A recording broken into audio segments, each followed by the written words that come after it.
আসসালামু আলাইকুম প্রিয় এসএসসি ব্যাচের শিক্ষার্থীরা। ধারা অধ্যায়টা কিন্তু তোমাদের জন্য অনেক বেশি ইম্পর্টেন্ট। কারণ তোমাদের ফুল সিলেবাসে কিন্তু ধারা অধ্যায়টা আছে আর এখান থেকে কিন্তু পরীক্ষাতে অবশ্যই প্রশ্ন আসবে। এজন্য তোমরা যারা ধারাটা কম বুঝো জাস্ট মনোযোগ সহকারে ভাইয়া ক্লাস দেখো, ইনশাআল্লাহ তুমি এখানে টাইপ আকারে প্রত্যেকটা ম্যাথ সহজে বুঝতে পারবা। চলো ফার্স্টে আজকে আমরা টাইপ 1 নিয়ে কথা বলবো। আর তার আগে আমরা কিছু সূত্র জেনে নিব। দেখো যেমন হচ্ছে n তম পদের সূত্র ভাইয়া। n তম পদ সমান হচ্ছে a plus n minus one into D. a plus n minus one into D, এটা হচ্ছে তোমার n তম পদের সূত্র। আমরা প্রত্যেকটা সূত্র ম্যাথ শিখাবো এবং লিখে দিব। দেখো এখানে এই এ মানে কি বোঝায়? এ মানে বোঝায় হচ্ছে প্রথম পদ। প্রথম পদ মানে কত বলতো? মানে এ হবে। এবং দেখো এখানে সাধারণ অন্তর। সাধারণ অন্তর কত দেখো তো? ডি। ডিটা বের করার নিয়ম কি বলতো? দ্বিতীয় পদ থেকে প্রথম পদ বাদ দিতে হবে। সাধারণ অন্তর বের করার নিয়ম হচ্ছে অলওয়েজ টাইম ২ নাম্বার পদ থেকে ১ নাম্বার পদটাকে বিয়োগ করতে হবে। বুঝছো? আশা করি বুঝছো। চলো আমরা এবার ম্যাথ সমাধান করব টাইপ 1 এর। আমি ১ টা বা ২ টা ম্যাথ করে দিব। বাকি ৩-৪ টা তোমাকে প্র্যাকটিস দিয়ে দিব। তুমি ক্লাস করবে, প্র্যাকটিস করবা। দেখবা ম্যাথগুলো একদম তোমার কাছে সহজ হয়ে গেছে। আর প্র্যাকটিস করতে গিয়ে যদি না পারো ভাই, তারপরে আমি তোমাকে শিখাবো, সমস্যা নেই। চলো ফার্স্টে যে ধারাটা দেখো, ২ মাইনাস ৫ মাইনাস ১২ মাইনাস ১৯ ধারাটির ১২তম পদ নির্ণয় করো। তো দেখো এখানে প্রদত্ত ধারাটির প্রথম পদ কত দেখো তো? প্রদত্ত ধারার প্রথম পদ এ সমান কত দেয়া আছে ভাইয়া? 2 দেয়া আছে। তো লিখবা এখানে তুমি যে এ সমান কত দেয়া আছে? 2 দেয়া আছে। এরপরে দেখো সাধারণ অন্তর ডি। তো সাধারণ অন্তর কিভাবে বের করব? এখানে লেখা আছে দ্বিতীয় পদ মাইনাস প্রথম পদ। এখানে দেখো দ্বিতীয় পদ কত আছে দেখো তো ভাইয়া? দ্বিতীয় পদ আছে -5 আছে, লিখবা -5। আর সূত্র অনুসারে কি দিবা? একটা মাইনাস দিয়ে দিবা। দ্বিতীয় পদ মাইনাস প্রথম পদ। প্রথম পদে কত আছে? 2 আছে, 2 দিবা। তো এবার একটু ভালো করে ফলো করো যে এখন অ্যান্সার কত হবে।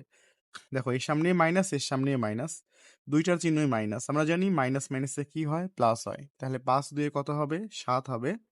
এবং দেখো এই দুইটার মধ্যে যে সংখ্যাটা বড় হবে সেই সংখ্যাটার চিহ্ন সামনে বসবে, তার মানে -7 হবে।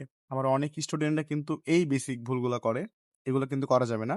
অবশ্যই যখন তুমি যোগ বিয়োগ করবা, বড় সংখ্যার চিহ্নটাকে সুন্দর করে সামনে বসায় দিবা। তো আশা করি তুমি এইটা ভালো করে বুঝতে পারছো। ওকে, এখন দেখো এটি একটি সমান্তর ধারা। তো এটা একটা সমান্তর ধারা, তুমি যদি প্রতি ক্ষেত্রে পার্থক্য বের করো দেখবা -7ই আসবে। যেমন তুমি এখানে 2 থেকে 5 বিয়োগ করছো, অ্যান্সার আসছে -7। আবার 5 থেকে যদি 12 বিয়োগ করো, তাও দেখবা অ্যান্সার আসবে -7। 12 থেকে যদি তুমি 19 বিয়োগ করো, তাও -7। প্রতি ক্ষেত্রে দেখো পার্থক্যটা একই। যেহেতু প্রতি ক্ষেত্রে বিয়োগ ফল একই, সুতরাং এটা একটি সমান্তর ধারা। বুঝছো? তুমি করে দেখো এটা বিয়োগ। চলো আমরা এখন মূল ম্যাথের দিকে ফোকাস করি। তো আমাদেরকে এখানে বলছে ধারাটির 12তম পদ নির্ণয় করতে হবে। যেহেতু তম পদ বলে দিছে, তার মানে আমাদের এখানে কোন সূত্র আসবে? n তম পদের সূত্র লিখতে হবে। চলো আমরা n তম পদের সূত্রটা লিখে ফেলি। আমরা জানি n তম পদ সমান কি জানি? a plus n minus one into D. তুমি সুন্দর করে সূত্রটা লিখবা। তারপরে 12তম পদ। ভাইয়া 12তম পদ কত হবে? তো 12তম পদ নির্ণয় করার সময় ফার্স্টে তুমি a এর মানটা বসায় দিবা। a এর মান কত দেয়া আছে বলো তো? 2 দেয়া আছে, 2 বসায় দিবা। প্লাস এখানে n এর মান, যেহেতু n এর স্থানে 12 বসছে, কত বলছিলাম? n তম পদ। আর আমি এখানে কত বলছি? 12তম পদ। তার মানে n এর জায়গায় কত বসছে? 12 বসছে। সুতরাং এখানে 12 মাইনাস 1 বসায় দিবা। তারপর এখানে তুমি ডি এর স্থানে ডি এর মান বসায় দিবা। ডি এর মান কিন্তু ভাইয়া -7। তো এখানে তুমি জাস্ট সুন্দর করে ব্র্যাকেটের মধ্যে বসাও -7, তোমার সুবিধার জন্য বসায় দিবা। তো এই লাইন বুঝছো? এখানে এর স্থানে এর মান, সবগুলো মান বসায় দিছি। 2 প্লাস এখানে 12 থেকে যদি তুমি ভাইয়া 1 বিয়োগ করে দাও, যেহেতু মাইনাস আকারে আছে অবশ্যই তোমাকে বিয়োগ করতে হবে। 12 থেকে 1 বিয়োগ করলে কত হবে? 11 ইন্টু এখানে কত আছে বলো তো? -7 আছে, লিখে দিলা। এই লাইনে কি করছি? জাস্ট বিয়োগ করছি। তারপরে 2 প্লাস 11 আর 7 গুণ করলে কত হয় জানো? 7 11 কত হয়? 77 হবে। এখানে জাস্ট -77 হবে। হ্যাঁ, ব্র্যাকেটে রাখলাম, কারণ দেখো ভাই প্লাস মাইনাসে কিন্তু মাইনাস হয়। এই ভুলগুলো কিন্তু করা যাবে না। গুণ করার সময়ও তোমাকে প্লাস মাইনাসটা ঠিক রাখতে হবে। 2, এখন দেখো প্লাস মাইনাসে মাইনাস, এখন একটা মাইনাস একটা প্লাস। তো প্লাস মাইনাসে কি হয়? অবশ্যই এখানে দুইটা চিহ্ন থাকবে না, একটা চিহ্ন নিয়ে আসতে হবে। সুতরাং প্লাস মাইনাসে কি হবে? -77 হবে। এখন তুমি দেখো 77 থেকে যদি 2 বিয়োগ করো, 77 থেকে 2 বিয়োগ করলে কত হবে? 75 হবে। আর এখানে কিন্তু অবশ্যই বড় সংখ্যার চিহ্ন মাইনাস বসে যাবে। তো হয়ে গেল আমাদের ফার্স্ট ম্যাথ।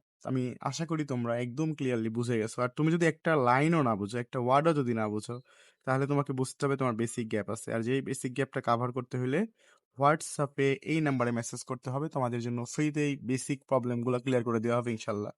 জাস্ট এইখানে নক দিয়ে ক্লাসগুলো করিও, বুঝছো? চলো আমরা আরো একটা ম্যাথ করে ফেলবো এখান থেকে। সেম ম্যাথ এখানে বলা হয়েছে, এখানে দেখো বলা হয়েছে যেটা হচ্ছে তোমার 3+5+7+9, এখানে ধারাটির 32 না, এখানে কোশ্চেন হবে ধারাটির হচ্ছে এন তম পদ কত। তো আমরা জাস্ট এখানে ভাইয়া এন তম পদটা বসায় দিব, মানে এন তম পদ বের করব। তো তুমি কি করবা, ফার্স্টে লিখবে এখানে ধারাটির প্রথম পদ, মানে আগে আমি যেভাবে লিখছি অ্যাকচুয়ালি, এ সমান সমান 3, তারপরে সাধারণ অন্তর ডি সমান সমান কত বলো তো, দ্বিতীয় পদ মাইনাস প্রথম পদ। তুমি এগুলা লিখবা বাংলা দিয়ে, হ্যাঁ, দ্বিতীয় পদ মাইনাস প্রথম পদ। এখন তুমি 3 থেকে 2 মানে 5 থেকে 3 বাদ দিলে হবে 2। তারপরে তুমি কি লিখবা, যে ইহা একটা সমান্তর ধারা, তারপরে আমরা জানি এনতম পদ, এভাবে তুমি জাস্ট সুন্দর করে লিখবা। তো আমি জাস্ট লিখতেছি না, এতটা একবার লিখে দিছি। তাহলে কি লিখবা, আমরা জানি এনতম পদ সমান কত বলো তো, সূত্র হচ্ছে তোমার a+n-1 * d। তো এখানে আমরা এর মানটা বসায় দিব, 3 বসাবো, হ্যাঁ। তারপরে এন এর মান কত হবে, এখানে কিন্তু বলে দিচ্ছে এন তম পদ কত। তো আমাদের তো এখানে এনের কোনো মানই বসবে না, তাই না? তো এখানে জাস্ট আমি এনই রেখে দিব, -1 * ডি এর মান কত হবে ভাইয়া, ডি এর মান হচ্ছে 2।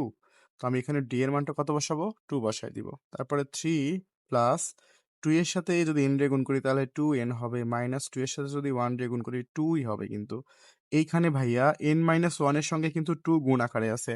ব্র্যাকেটের সঙ্গে যদি কোনো কিছু থাকে তখন বুঝতে হবে গুণ আকারে আছে। 2 এর সঙ্গে n গুণ করলে 2n, প্লাস এ মাইনাসে মাইনাস, 2 এর সাথে 1 গুণ করলে 2 হবে। এরপরে দেখো 2n লিখলাম আমি, 3 থেকে 2 বাদ দিবা। 3 থেকে 2 বাদ দিলে কত হবে, 1, কারণ সংখ্যার সাথে সংখ্যার কিন্তু বিয়োগ করতে হয়। অনেক স্টুডেন্ট তোমরা ভুল করে এই 2n এর সাথে 3 এর যোগ বিয়োগ করে ফেলো, এইটা করা যাবে না। যোগ বিয়োগ হয় হচ্ছে সেম রাশির সাথে। যেমন দেখো 3 এর সাথে 2 এর মিল আছে, 2n এর সঙ্গে কি তোমার 3 আর 2 এর মিল আছে, মিল নাই, কারণ এটা একটা দেখো চলক যুক্ত সংখ্যা, এখানে কোনো চলক নাই, এরা হচ্ছে ধ্রুবক। তো 3 থেকে 2 বাদ দিলে 1 হবে, 1 লিখলাম। আর এখানে দুইটার মধ্যে যে বড় সে হলো 3, বড় বড় সংখ্যার চিহ্ন এখানে কিছু নাই, মানে কি আছে, প্লাস আছে, তো সামনে প্লাস বসে যাবে। তো আমাদের এটাই হচ্ছে এই ম্যাথের অ্যান্সার। তো আমি কিন্তু তোমাদের 2টা ম্যাথ করে দিছি। এবার তোমাদেরকে কয়টা, তোমরা হচ্ছে কয়টা করবা বলো, তোমাদেরকে আমি কয়েকটা কাজ দিয়ে দিব। জাস্ট ক্লাস করলে হবে না, প্রত্যেকটা ম্যাথ তোমাদেরকে করে করে জমা দিতে হবে। 3+1+5, তুমি হচ্ছে এখান থেকে কত করবা, 17তম পদ বের করবা। ফার্স্টে একটা হোমওয়ার্ক, তারপরে তুমি করবা হচ্ছে 53 প্লাস তোমার হচ্ছে 50 প্লাস 47, এখান থেকে তুমি 32তম পদ নির্ণয় করবা। এবং ফাইনালি লাস্ট যে ম্যাথটা সেটা হচ্ছে 2+4+8+16, তুমি এখান থেকে করবা হচ্ছে 8তম পদ নির্ণয় করবা। তো তোমার জন্য কিন্তু 3টা ম্যাথ হোমওয়ার্ক দেওয়া থাকলো। তোমরা যারা ফেসবুক বা ইউটিউব থেকে ক্লাসগুলো করবা তারা অবশ্যই আমার এই হোয়াটসঅ্যাপ নাম্বারে হোমওয়ার্কগুলো জমা দিয়ে দিবা, এবং আমরা ইনশাল্লাহ নেক্সট ডেতে পার্ট 2 ক্লাস নিয়ে আসবো। এভাবে পুরো ধারা অধ্যায়টাকে একদম ক্লিয়ার করে তোমাকে শিখাবো। আজকে কিন্তু আমরা টাইপ 1 শিখাইলাম, এভাবে প্রত্যেকটা ম্যাথ টাইপ আকারে শিখাই দিব। আর এগুলো যদি তুমি করতে না পারো তখন তোমাকে আবারও সলভ করে বুঝাই দেওয়া হবে। তুমি যতক্ষণ অবধি না বুঝবা আমি ততক্ষণ চেষ্টা করবো ইনশাল্লাহ।